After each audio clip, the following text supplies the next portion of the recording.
I'm DJ Forte, and you're watching the HNG show. And on this episode today, I got a very, very special guest for you in the building today. He goes by the name RideOrDieJr, the first videographer / artist to come on the platform. What's the deal, bro? What up, man? Thanks for having me today. For sure, bro. Appreciate you popping out. For sure, you already know. Hell yeah. So, every guest that comes on this platform, we always ask them, who is RideOrDieJr and Jerry Jr. at the end of the day as a businessman and a person? Well, I say as a businessman, you know, I'm somebody who decided I didn't want to work for nobody no more. You know, I didn't want to go work a 9 to 5 no more. I wanted to make something for myself, you know what I'm saying? And from what I came from, like, you know, I was raised by people that was always into like the camera stuff, you know, doing stuff that needed to be caught on camera. So I had to like adapt to that. It was automatically on my shoulders, like, to be a cameraman. So, okay. Yeah, I made it happen. And like a couple years ago, I made it to where like, oh, this is me. This is what I'm gonna do. I quit my job and I made it happen. Now, really, that plays on both sides of who I am as a person. You know what I'm saying? I like giving people, how do you say it, like, you know what I'm saying, giving people the chance to be seen and just being behind the scenes, you know what I'm saying? Facts. That's me as a person and as a businessman. Hell yeah. So would you say you're more humble than most videographers? Most def. Sometimes I think I'm too humble. Okay. Too humble, for sure. And when you say too humble, what do you mean by that?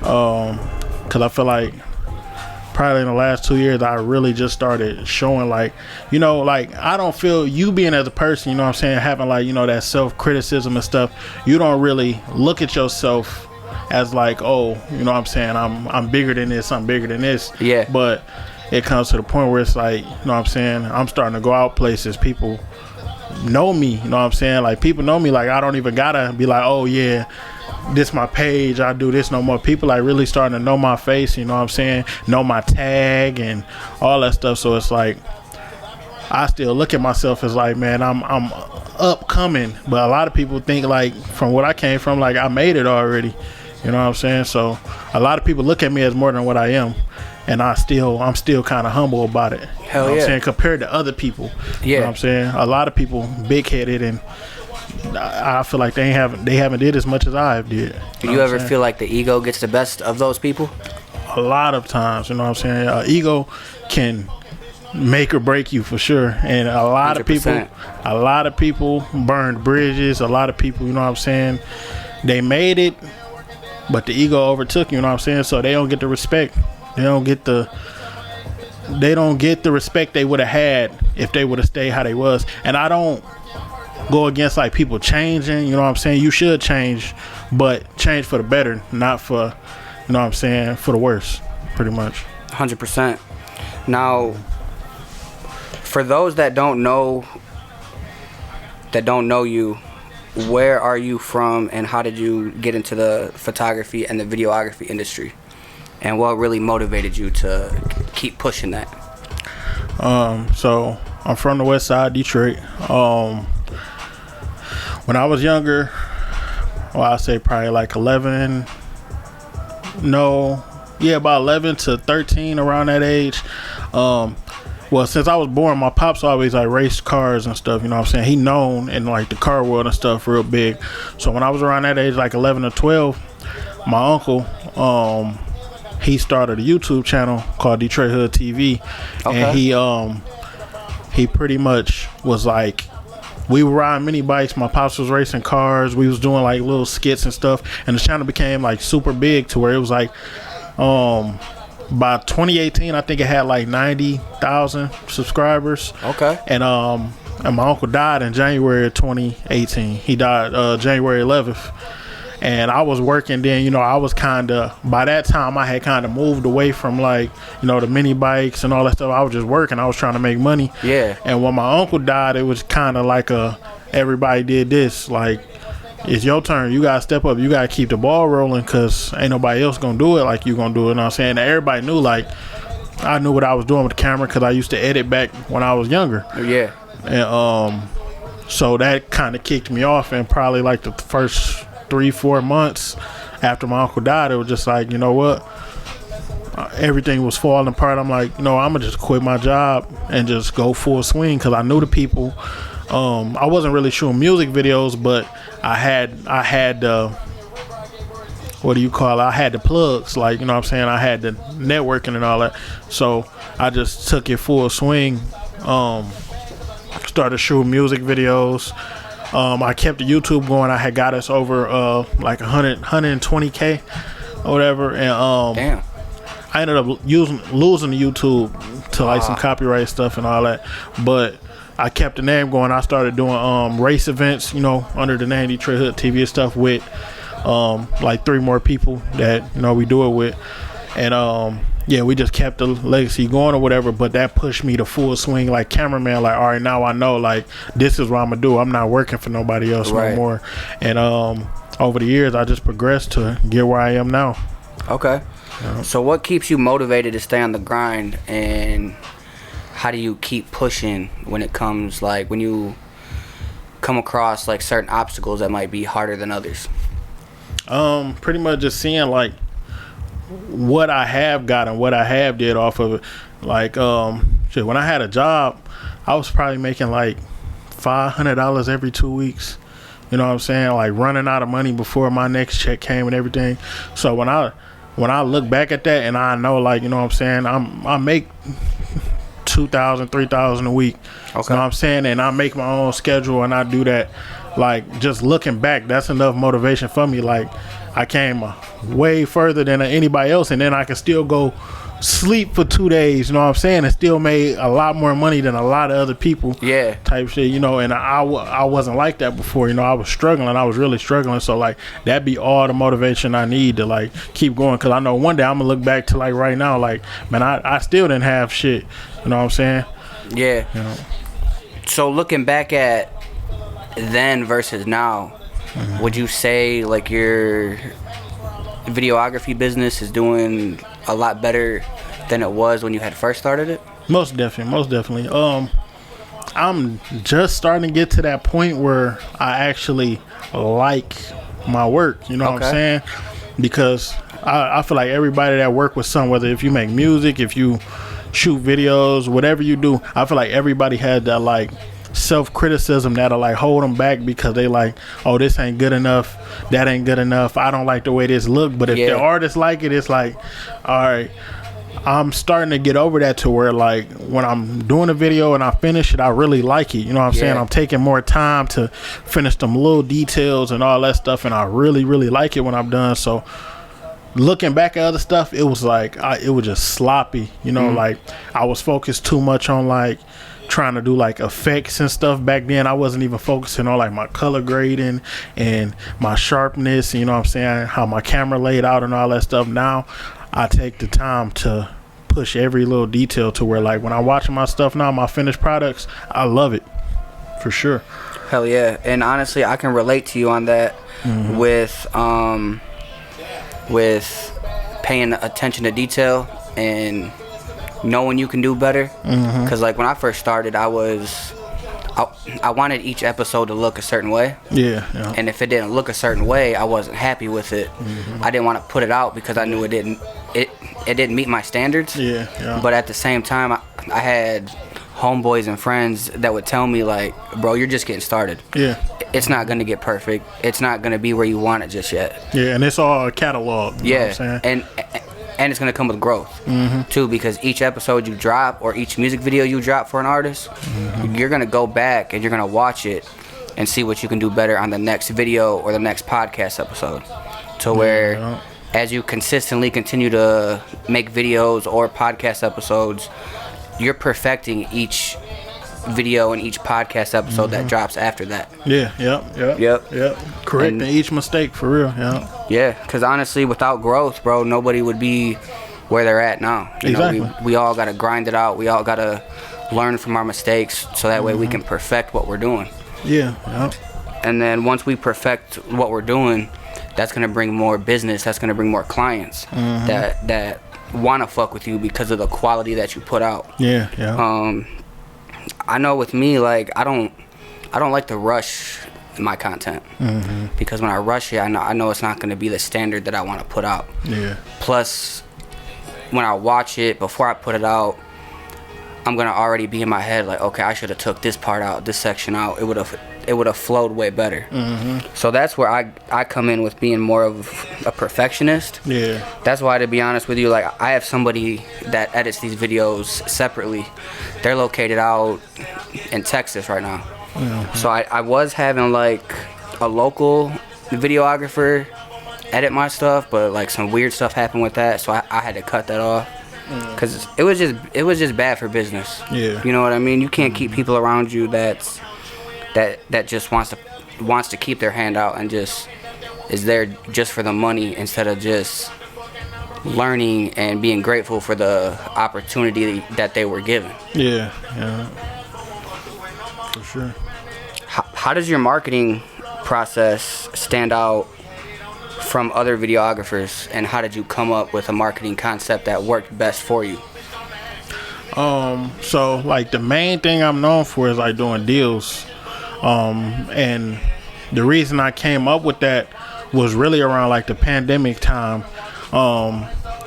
It was just like I knew everybody, like around that time, everybody had money, so everybody wanted to rap. People that never thought about rapping was like, I want to rap, stuff like that. So I started doing little deals like 2 for $600, stuff like that, you know what I'm saying?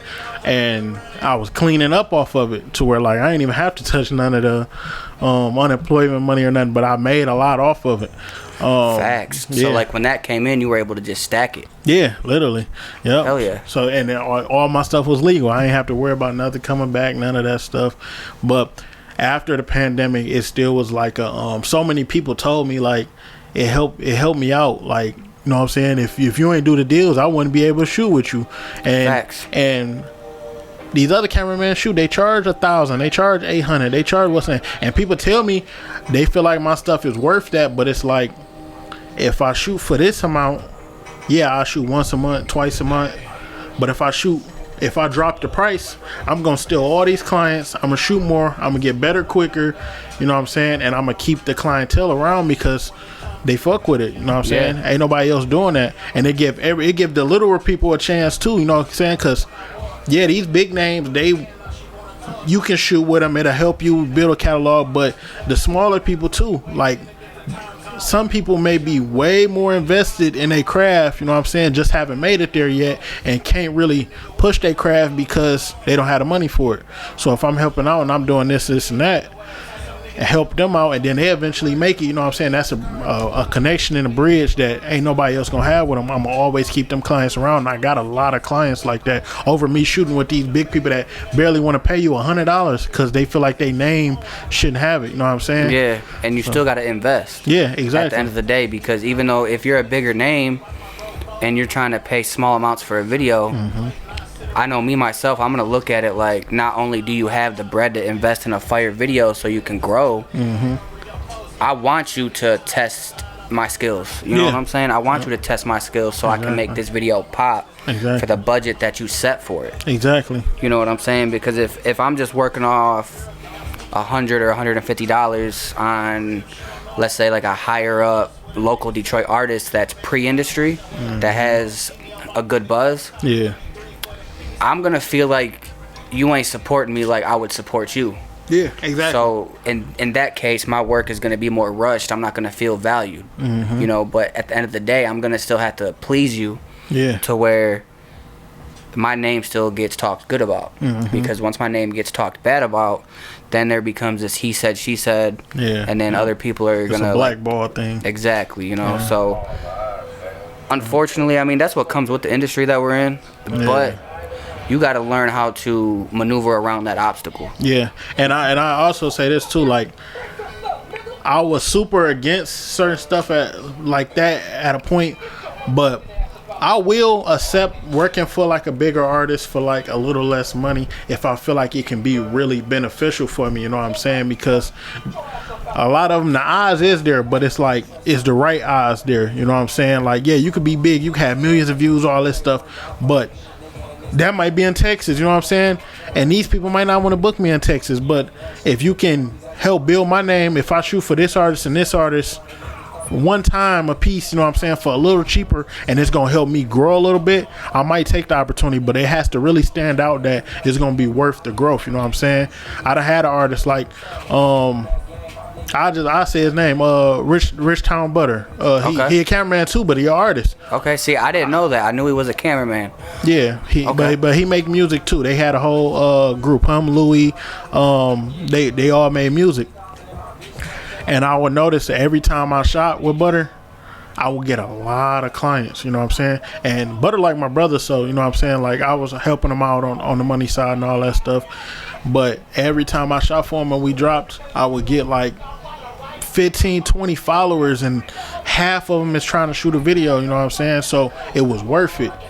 It ain't worth it with everybody like that, you know what I'm saying? I could shoot for the baby and only get 3 followers off of it and don't make no money, and he only paid me $100. That's not worth it, you know what I'm saying? Yeah. It's just knowing who is really worth it with, you know what I'm saying? And who's trying to invest in themselves. Yep. To where their craft can peak at its highest peak. Yeah, yep.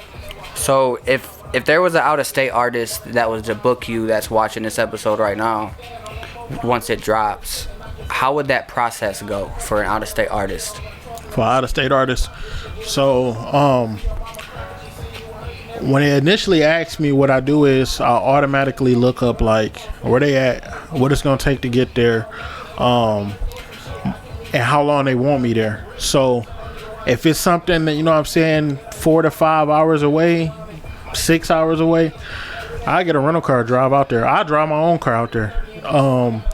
If it's something that's like, you know what I'm saying, a little more extreme, like down south, yeah, I will want to fly out there. So boom, that's where we move into like either I can add it in a budget or you can take care of me.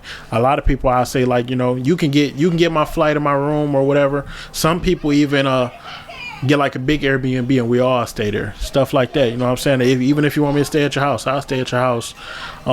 Just get me out there. But if it's somewhere like Chicago or something, I'll drive, you know what I'm saying, 4 hours, come shoot a video and charge my regular price. If you want me there more than a day, I always recommend, like, let's shoot 2 videos, make it worth me staying another day, you know what I'm saying? Because I could be in the city and shoot a video that next day. So yeah, whenever somebody want me there more than a day, more than likely I want to shoot more than 1 video, and now to make it worth my while. I'm not really money hungry to be like, oh, you out of town, oh, I need $2,000, $3,000. No, I charge my same price as long as you try to take care of me, you know what I'm saying, help me get out there and all that stuff. Yeah, for sure. Because I mean, that's very important on that aspect too. Yeah, you know, because you're gonna have travel fees, hotel fees. Yeah. You know, and it does make sense for that artist to at least book 2 or 3 videos to where when you're out there, they can get some of the work done that they're working on, that's on their latest project, or they might have a top 3 singles that they want you to shoot specifically. Yeah. You know, so. And then that helps out with their money too, because you're not bringing me out here 3 different times. We all shoot in we'll shoot it all one day or in 2 days or something, so it's just out the way. Even if you're not dropping these even if we don't shoot the whole thing, you know what I'm saying, you getting some scenes and stuff, so you don't have to bring me out there multiple different times. We can just knock it out and get the work done for sure. Okay. Yeah. So for any up-and-coming videographer that's trying to get into the industry, they're trying to push their business, what advice do you have for them to hit that next level in their career, and how important do you think turnaround time is for the client? Turnaround time is very important. I stress about that all the time. When I got 10, 15 videos to edit, I stress about it all the time because I don't like having it, but I always do have it. It's like no way around it. No matter how hard I shoot and edit almost every day. So I'm always gonna have videos, you know what I'm saying, waiting to be edited. But it's very, very, very important to try to stay on top of it the most you can. There's only so much you can do, especially with me. Like, I'm one person. So it's only so much I can do, but I make sure I stay on top of it. Like, I think right now my turnaround is like 2 weeks, but that's good for me having 20 videos to edit. You know what I'm saying? I'm keeping them in a 2-week span. That's pretty decent for the amount that I have and the amount that I shoot. And as far as for my upcoming people, I say stay consistent. One thing, don't let criticism, especially self-criticism, slow you down. Yes. And consistency is key. Yeah, definitely. Yes, those that are listening, consistency is key. That's like 90% of the factor. Yeah, for sure. And what else? I say, honestly, that's really it. That's really it. Just make sure you stay consistent. Make sure you don't be a yes man, honestly, to nobody. And definitely work on them turnarounds coming up. You know what I'm saying? Keep build good relationships. Yeah, for sure. Because building good relationships is important too. Because if you don't build important relationships, your name's not gonna get spreaded as fast as you want. You know, you definitely want more good feedback rather than negative feedback. You do, because your name is everything. Like in a business like this, your name is everything. 100%. You know, and I'm sure, to be honest, there's probably some people watching this that could honestly care less about me because I'm more blunt than others. You know, like I'm gonna tell you what it is because I see what you're doing and I know what you could do and I know what you're capable of by watching you grow as an artist within these first couple of years. You know, we have a lot of talent in the city that gets slept on. That gets slept on way too much. You know, for sure. A lot of these newer artists need somebody behind them that can push them and get them to create content at their peak to where it stands out to the average eye. Could you break down what a run and gun music video means? Yeah, okay, so I shoot specifically 3 different types. There is a few more, but these are like my key 3, like I put on my price list and I really push. Okay. One mics, of course, running guns, and full treatments. So a running gun is pretty much, in my perspective, you got a limited time. I do like 1 to 2 hours.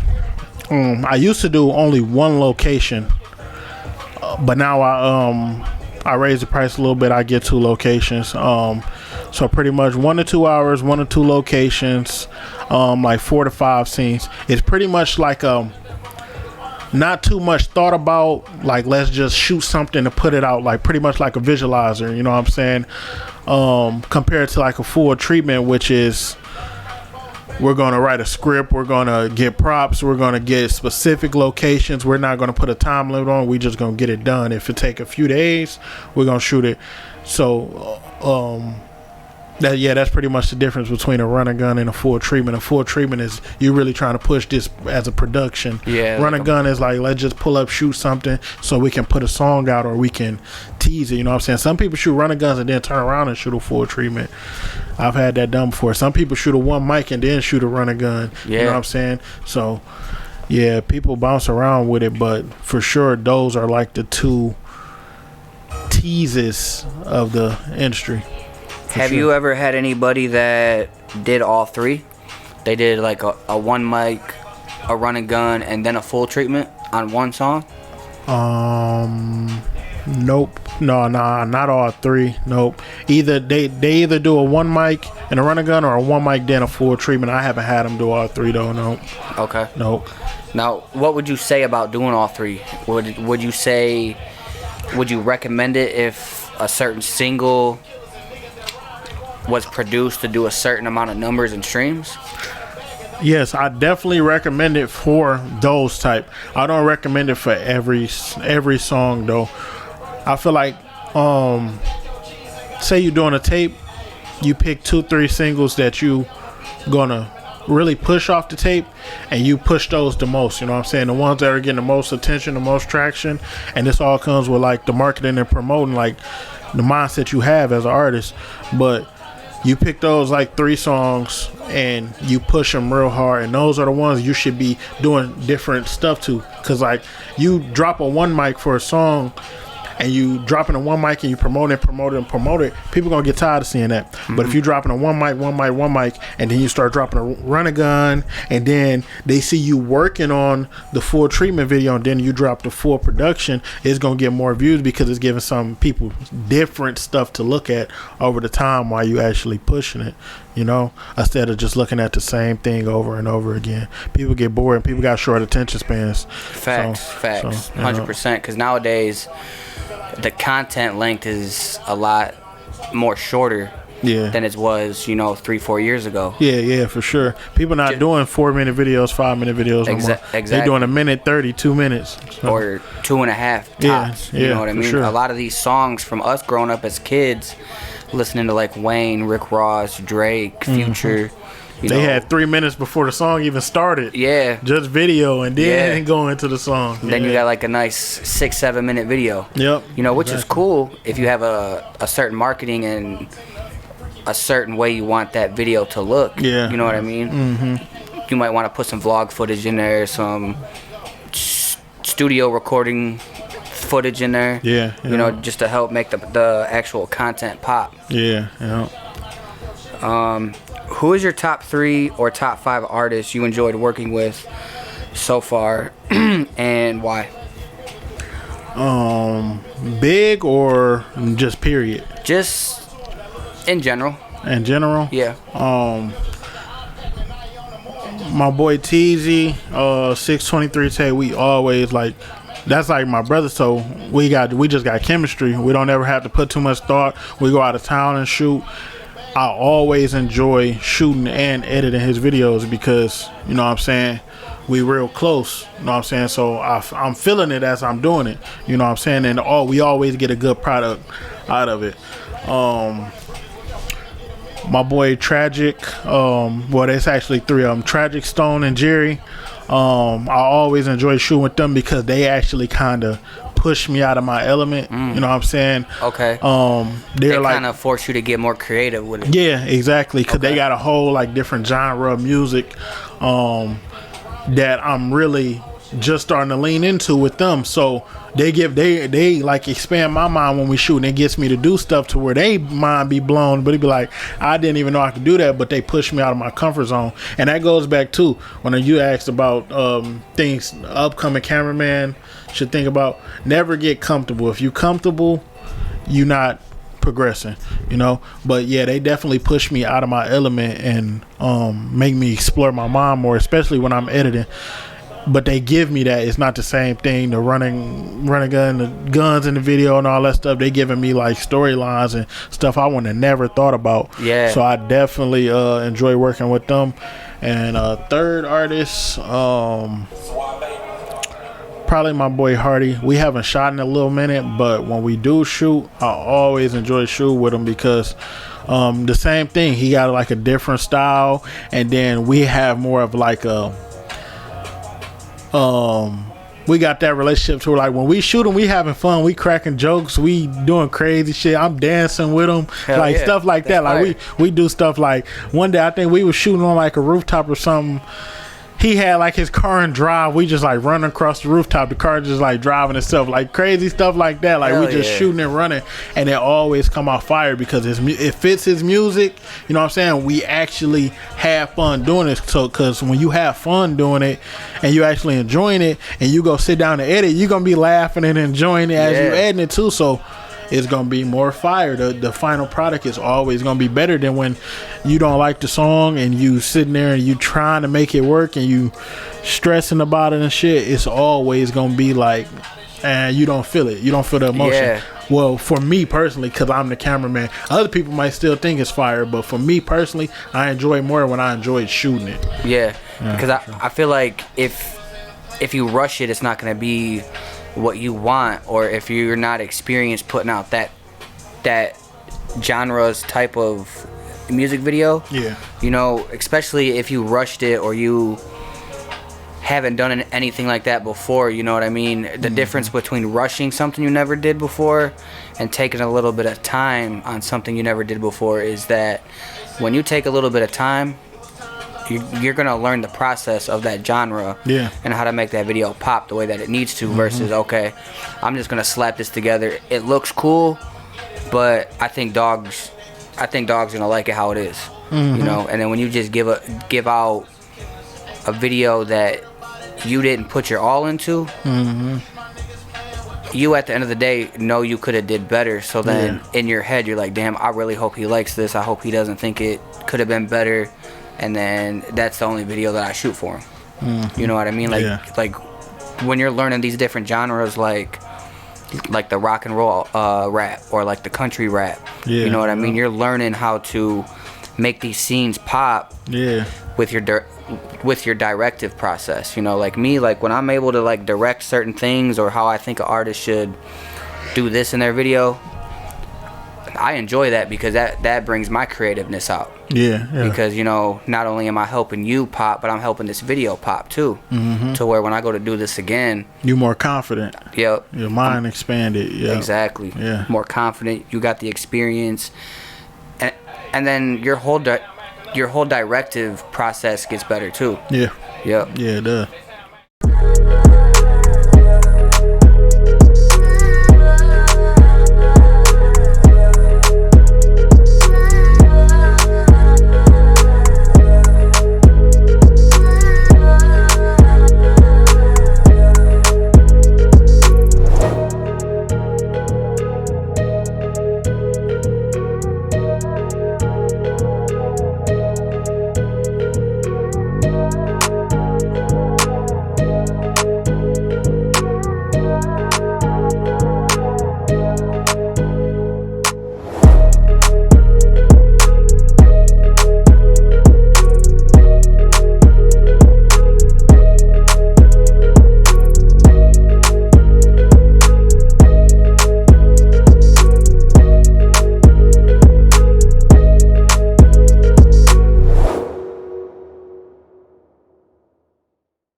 Where do you see your business in the next 2 years? Like, you see it picking up dramatically, or do you see it kind of just having like a medium growth? Honestly, and this is me like being humble. Like, I feel like in the next like 2 years, I'll probably be like one of the biggest, especially out of the city. Like, I feel like I'd be one of the biggest for sure, just because of how it's progressed over the last 3 years. I always tell myself like, oh, I'm gonna be able to do this next year, I'm gonna be able to do this next year, and it always happens because I keep that mindset and I push for it. You know what I'm saying? At the start of every year, it'd be like, all right, this is what I got to take care of this year, and I solve issues with everything. So if I was having an issue with this on shoots last year, I'm gonna make sure I fix that this year. You know what I'm saying? I'm gonna make sure I learn this and learn how to do this to where it's not a problem no more. And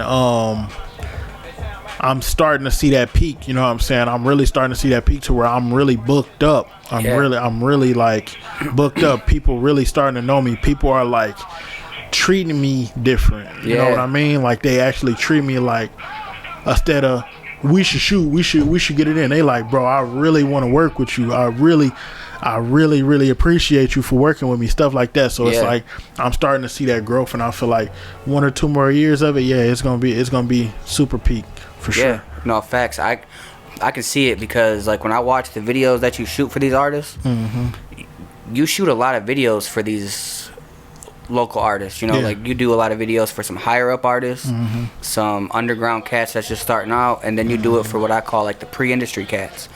You know, so from the videos that I've seen from 2 years ago to now, it reminds me a lot of Jerry Productions, to where it's more professionally shot. The angles are more professionally shot as well, and the editing process and the effects, to where like when you click that video, you would think Dog was already industry. You know what I mean? Because of the quality with the music, and the quality of the visuals behind it.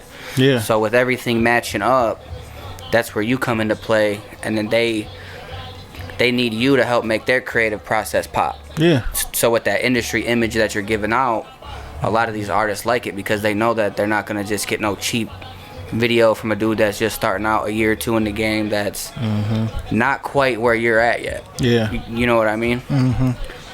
Yeah, I definitely tell people quality over quantity for sure. Facts. With anything you do, that's with anything. 100%. You know, and that's kind of like how we work here as a podcast. Like we're more like a music platform.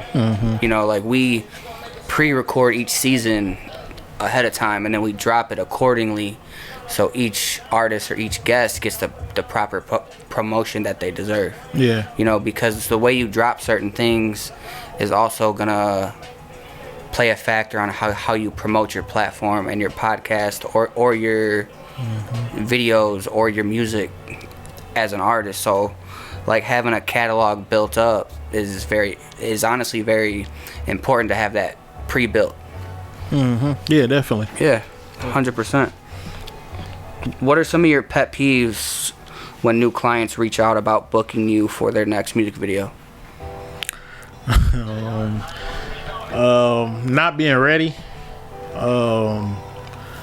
Trying to talk more than you really trying to work. You know what I'm saying? My one thing, and I kind of used to be like a yes man and just want the client so bad that I would like deal with stuff. But like, yeah, I really don't like talking a lot before you actually like book me. I don't like telling you ideas before you actually book me.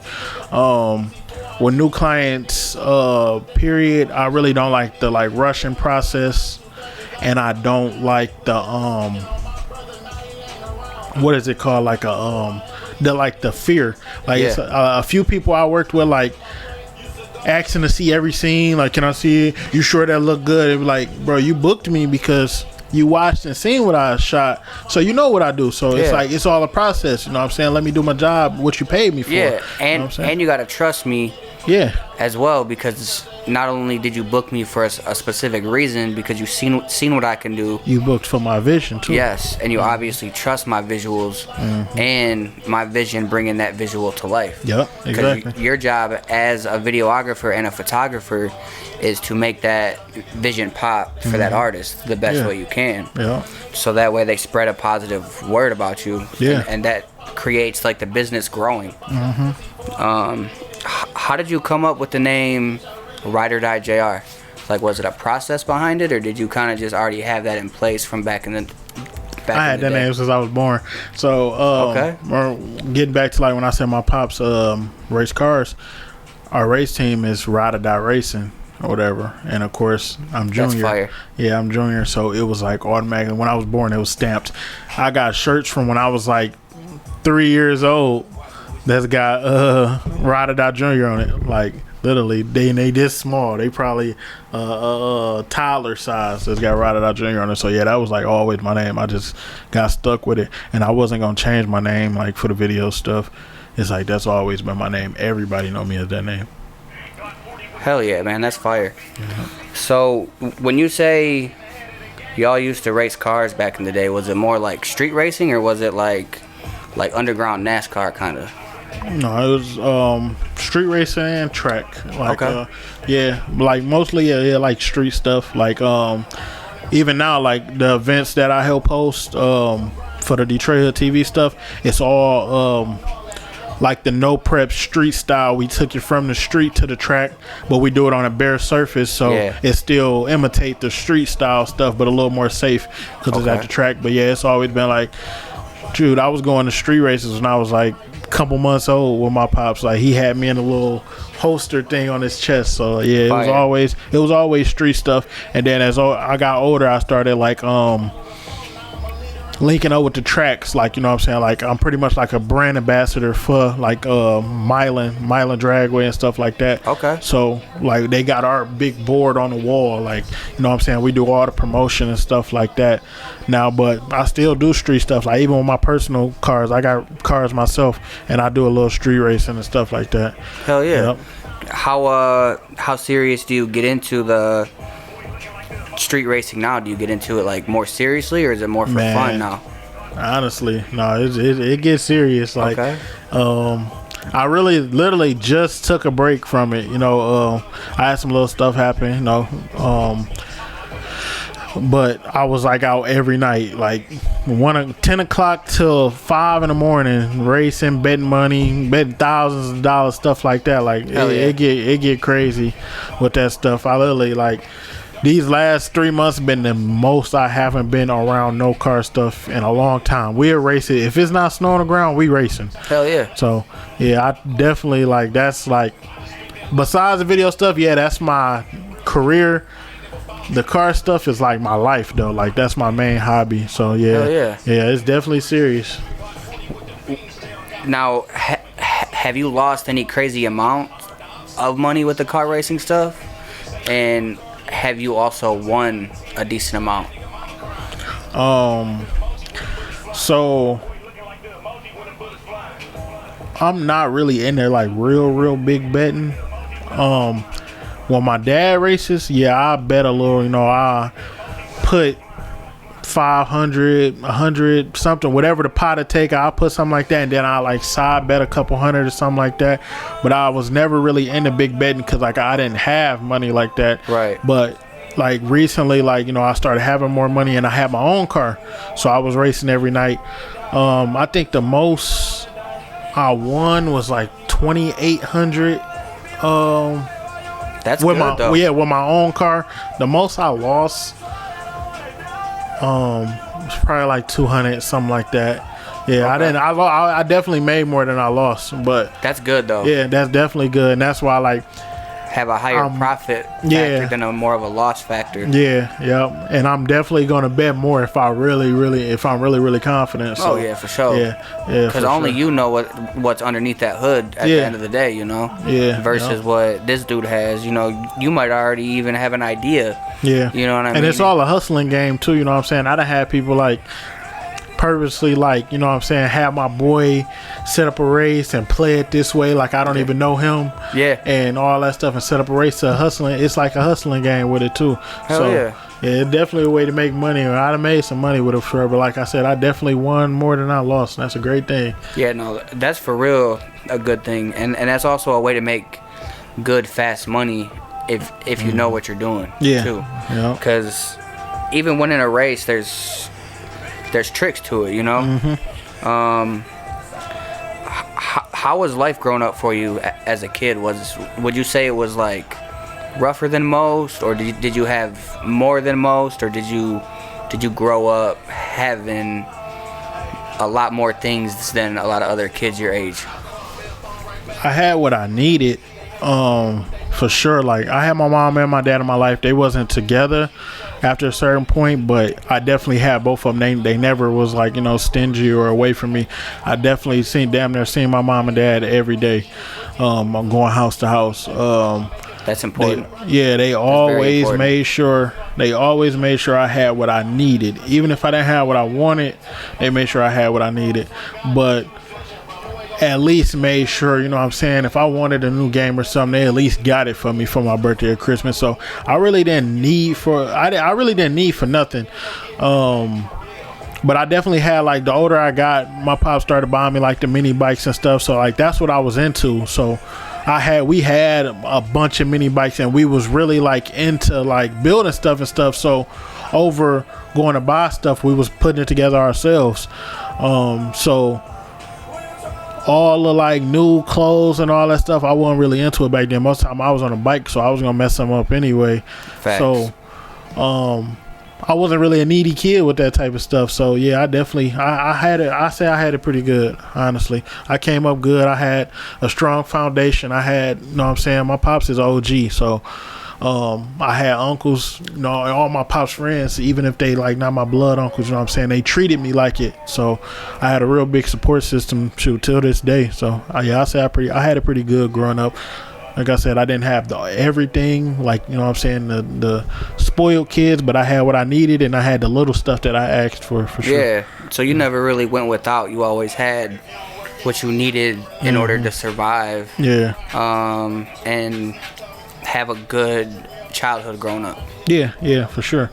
Yep. Even like when I was in school, like I probably have some raggedy shoes on. People talk about me, but I didn't care because I was going home riding my mini bike. That's all I wanted to do. I think we all had some raggedy shoes. No cap.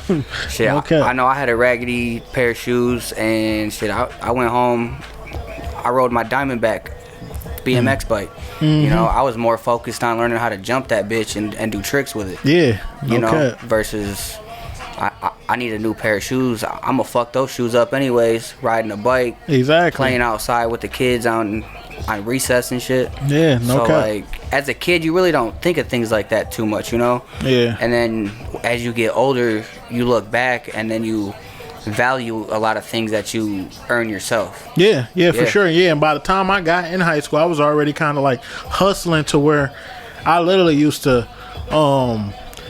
bring money to school and buy stuff from people, like their hat on your head. Yeah. Like, let me buy that. I got $20 for it right now. I would literally buy jackets, all types of stuff for people. Just because I had a little money, because I always wanted some money. You know what I'm saying? So I always made it myself. Whether I was in a little after school program making money, if I was hustling, selling candy, anything, I was always trying to make some type of money. Even if my mama and dad didn't know about it, I was making some type of money because I always wanted something. Yeah. You know what I'm saying? So you was like a natural born hustler. Yeah, for sure. Once you knew what hustling meant. For sure. I used to save pennies and quarters all year till my birthday and have $100, $200 to spend for my birthday. And that was like when I was like 11, 12. You know what I'm saying? How many 11, 12-year-old kids you know doing that? You know what I mean? Or a select few because their parents made them. Yeah, for sure. You know, so you was ahead of the game by knowing, okay, if I don't touch this change for a whole year on my birthday next year, I'm gonna have X amount to spend. Yeah. So you knew how to get ready for that time of the year when your birthday comes, so you can enjoy your day. Yep, literally. Yep. Hell yeah. So let's talk about you hopping in the artist bag, man. When did you record your first track, and what motivated you to do it? Besides, you know, okay, did you get a little bit bored with the visuals for a second and decide to occupy your mind with something else, or did you always know, like, I can rap too? No, I had when I was little, I just had this crazy vision of being like a famous singer or something, and I couldn't sing. So so when I got older, I used to download this app. I forgot what the app was, but I used to record like songs. I used to go down in the basement at my mom's house. We had like a one of those little bathrooms in the basement, but it had like a shower in it. Okay. So I had like set up the shower with some like blankets and stuff, and I used to go in there with my headphones and try to make little songs in there and record them myself and play with them on my phone. And when I got like in like 9th or 10th grade, I started like putting them on SoundCloud, and everybody in school was like listening to them and stuff. They was like garbage. Like, nah, I listened to them. Like, man, they was garbage, but it was actually kind of sweet for the time. And when I really got some money and I started messing with people like my boy Stephen B. the Great, he used to have a studio. I started going to his studio. I'm like, I want to make a song, which is that first song you played, the Fallen Soldier song. I wrote that probably in like a couple hours. I booked him and didn't even have a song. I wrote that song and recorded it, and I shot a little visual for it and just posted like the beginning of the visual on my like Facebook. It had like 600 likes. Damn. You know what I'm saying? Like a couple thousand views just on Facebook. And it was like, it showed me like, damn, I got a little support system. You know what I'm saying? Even if they don't mess with my music, it's like they support me. Like even like my sisters was like, do your thing. Like, we proud of you. So I'm like, I'm gonna really try to do music now. And me being a video man, I always got more of a like a lane because I'm around all artists. So I'm like, fuck it, let me try to push it a little bit. So I started making songs, and then I ended up making the 16-hour song, which was like a hype, funny song, which was really supposed to be like a joke. And that was a song that played before this one. Yeah, the She Never Drove the Scat Before song, whatever. That song ended up getting real popular, like in the slideshow world where they slide the car stuff. Everybody was playing that song, so that gave me the buzz with the music. Like, all right, fucking, I'm gonna start dropping. I started doing little features and stuff, and recently I literally, like with the song just said, I switched up my flow a little bit. I stopped kind of rapping. I started doing more like the melody shit, because that's what I originally want to do in the beginning, and people fuck with that. It was like, fuck it. So it's pretty much like a thing, like I don't want to be an artist no more, but I know I can drop some shit and it's gonna do what it do. And I kind of use it as marketing. Like I can use my music to push my videos more, because I shoot my own visuals too. I was just about to say that too. So if like shit getting kind of slow or something, I say fuck it, like I'm about to go record this song and shoot a hard ass video for it and push it out, because I know I can do whatever I want to do with my own visual. And that's the best part, because you can take as long as you want on it. Yeah, literally, and take my time and boom, detail. So when I drop it, they like they not only thinking like, damn, this video crazy, the song crazy. They like, bro, you shot that yourself? Like, damn, how you be shooting your own shit? You know what I'm saying? Like, I got my brother Fred. He'll help me sometimes, but it's been times where I went with a tripod and did all these different angles with the drone and set it up and hid the controller somewhere, and I'm moving the controller, like, you know what I'm saying, recording myself, and just put all like movement in it when I edit it, so it looked like somebody shot it, but nobody shot it. It was on tripod. I just put, you know what I'm saying, shake movements on it to make it look handheld and shit like that. With those type of lens movements, like, you can make a lot more stuff look like somebody else shot that video. You know what I mean? Because you can get certain angles that a tripod can't, or that like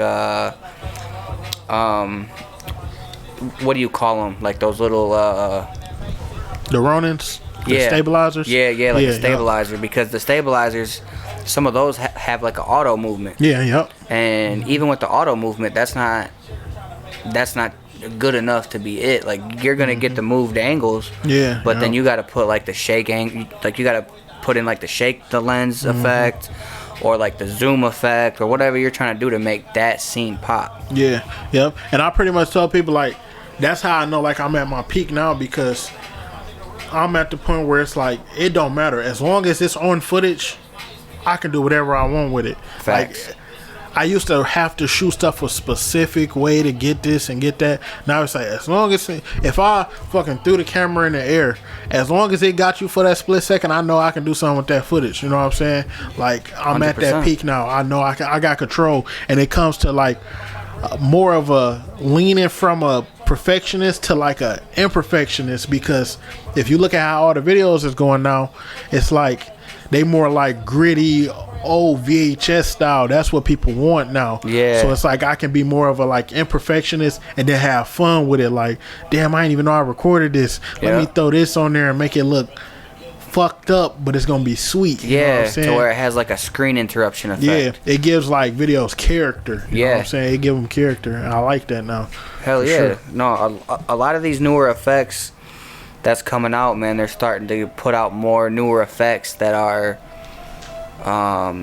like going back in the day. Like they're that old school look is becoming more modern now. And I've noticed that with a lot of videos too, you know, like there's this black and whites coming back. The screen deterioration, where it's has like a screen interruption from, you might have static in it, or like the screen roll, you know, because that's just like the one video that I showed you that I shot at the movie theater. At the movie theater. You had. We kind of use like the old VHS, movie theater VHS kind of like effect. Which is cool, because when you're at like an old school theater, you want the effects to match the background of where you're at. Exactly. Because the more you make that scene pop, the more you make that visual pop, you know, the more people are going to share it. They're going to push it. For sure. For those that don't know where to find you, man, where could they find you at? Really, you can find me on anything at the same name. Instagram, RideOrDieJr. YouTube, RideOrDieJr. Facebook, I believe it's RideOrDieJr Productions. Apple Music, RideOrDieJr. Spotify, RideOrDieJr. Yeah, pretty much everything is RideOrDieJr. You can type me in on Google and it'll pop up as RideOrDieJr. Hell yeah. So how should these artists come when they're inquiring about booking you for the videography service? I always say, just be ready, somewhat ready. You know what I mean? I'm not even saying like, oh, you got to be money ready, boom, boom, because a lot of people I work with, but at least be willing to be like, all right, I'm ready to start looking at dates or drop a deposit down, and we can start looking out at dates and start going over details, because not saying it's all about the money, but like money talks, you know what I'm saying? It's a business. So if you go to book a hotel room, you not about to go talk to them about rooms before you know what I'm saying, drop a deposit to book the room. You know what I'm saying? They not going to show you a room and open the door for you if you don't have that ready. You're not getting a phone turned on unless you have a deposit ready, you know what I'm saying, to turn the line on. So I feel like everybody should treat you just how they treat them other companies, like when you pay your bills and stuff. So the first thing you should be ready to do is lock in with me. Boom. Once we locked in, I'm going to act like I'm your best friend. Before that, you're a stranger to me. But once you show me that you're willing to invest in me and you believe in me, then boom, I'm ready. You know what I'm saying? I done had people like talk to me for 2 days and then go shoot with somebody else the shit that they talked to me about. So I don't even get my ideas out no more. You know what I'm saying? I'm not even going to talk to you about it. Which is smart, because I've noticed so many people that I've gave just a little bit of sauce to, they'll run with that shit, bro. Yeah. And then they'll cut you off. Yeah. Okay, well, that's cool, to be honest. Like, I gave you a little bit of sauce and you ran off with it. Mm-hmm. But then when you cut me off, that's all the sauce you get. So you got to figure out the rest of that formula. Mm-hmm. And that's on you. And that comes back to, like, I used to use a lot of, like, preset effects. Mm-hmm. I don't use a lot of that shit no more. You know why? Because people watch my video, go find them, download them, and use them. Yeah. To where I'd be like watching it like he just did the exact same effect I did in a video that he liked yesterday. Facts. Now I make all my shit from scratch. You can't really mimic that. Now I got my own style. You know what I'm saying? People can't really mimic it, and I see people try to, but it never look as good as mine because I'm the originator. You know what I'm saying? Facts. Yeah. Facts. I've seen a lot of people do that. One last question before we go, man. How do you overcome challenging obstacles? Like, do you let it get to you, or do you find a way to like maneuver around that to where you can excel to the next chapter? I always make my own way. You know what I'm saying? I don't like doing stuff by the textbook, but what I do is I read the textbook. And then I see how I can go around it myself, you know what I'm saying? Because everything in this world, it's a way around it. Mm-hmm. You know what I'm saying? It's a way to clean money. It's a way to get around taxes and all this stuff. It's a way to do everything. So, what I do, if something is challenging, especially like with the video stuff, if it's hard or it's what's name, either you're going to practice or you're going to find... Everybody's going to figure out how to do it, and then they're going to make an easy way to do it. You know what I'm saying? Yes. So... I learned the professional way, I learned the hard way, and then I make that shortcut. You know what I'm saying? And once you do it, it's nothing to it but to do it. It ain't nothing that you can't do. Yeah. It's nothing that we can't do. Even they say a person can't fly, it's a way to be able to fly. There's a way to fly, for sure. Yeah, for sure. It just hasn't been done yet. Exactly. Officially. But when it has been done, there's a way to make it to where... Like, damn, bro, I designed these wings, or exactly. I designed these boots. And that's exactly what I was going to say, because people are like, well, you can't physically fly, but if I can put on this suit and fly, I'm still flying at the end of the day. So it doesn't matter about how you do it, and that comes back to how I say about the shortcut. It doesn't matter how you get it done. As long as you get it done, you can do it. You know what I'm saying? And a lot of people don't get that. They just think, oh, I can't go straight through. I'm fucked. Find out how to climb. Find out how to go around it. You know what I'm saying? Facts. You always win that way. If you stay comfortable where you at, you're never going to progress. Exactly. And you're going to be there forever. You got to have your mindset on what you want. Yeah. You know, so that way you can start building it. You can start progressing it. You can start making this shit happen. Yeah, for sure. You know what I'm saying? Yeah. But I think that's going to end this interview, bro. Hell yeah. I appreciate you coming out for sure. Appreciate you for having me, bro. Hell yeah, G. For those that missed it or didn't pay attention, where can they find you at again? Like I said, RideOrDieJr on everything. You can type my name in on Google, Facebook, Instagram, YouTube, Spotify, anything. RideOrDieJr. All one word. Hell yeah. And you already know where to find us at. If you don't by now, hit that follow button, click this reel, and you already know what the deal is. Subscribe to that YouTube channel, the HNG Show, and hit that follow button, man. It's season 2. Stop sleeping. And we out. Peace.